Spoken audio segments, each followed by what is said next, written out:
Yeah.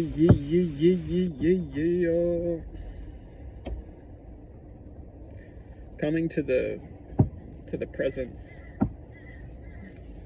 The minds do a very good job at keeping us interacted with this reality. And so they should. I mean, if at the end of the day, if we were designed to perceive this reality in a certain way, well then we would understand that the minds are doing their job. The minds are giving us the five senses to be able to reflect and learn and judge and do all the things which the mind's so good at doing.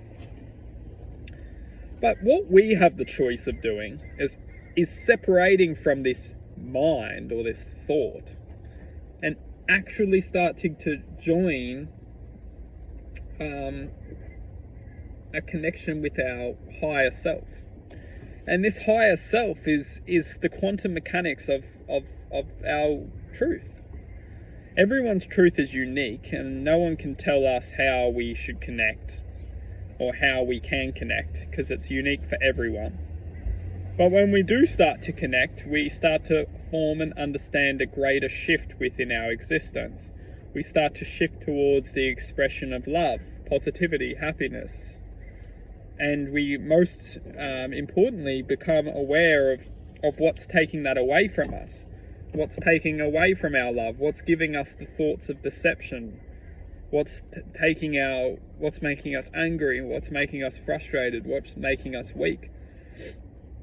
And we can start to examine that the voices within our heads or the weakness within our minds is only going to help us and aid us to come to a existence within ourselves that we truly and ultimately get to make the choice, which we can call our own resurrection, you could say, because what we're doing is we're creating this existence which is passing over the truth of our nature. When we start to examine that the existence which we're expressing is now being influenced by a quantum truth within our lives, and this quantum truth is unique to everyone. No one can tell us what it is. No one can tell us how it's formed. It's just existing.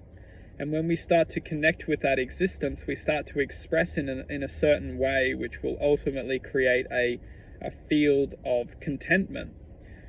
And it's that contentment which we can start to analyze and start to assess how our minds were working within the existence of the five senses.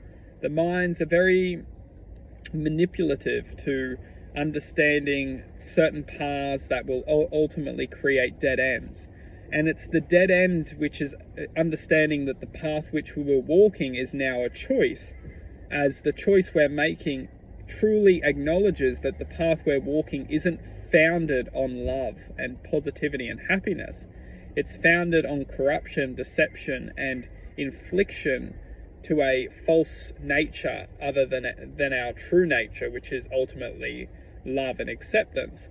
The path which our minds generally get us to walk on will end up keep going down the path of deception and destruction, or we'll find our way back to our hearts, because we understand that it's going nowhere. Down that path, it goes nowhere. It goes into darkness.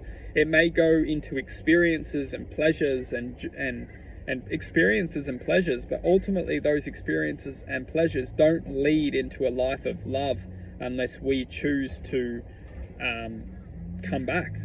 And it's what we're coming back to is the acknowledgement that the heart is the foundation of justice.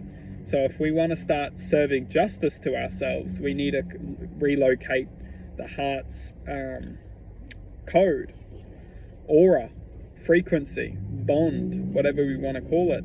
And the perception of experiences and pleasures is only led by the mind. It's only led by the mind's seed of thought. So when we start to achieve these seeds and start to go down the paths of the mind, we understand that it may be just taking us down a path of destruction to our own true self, because it's trying to deflect the true self's image of love and compassion, taking us down a road of experience and pleasures, which will truly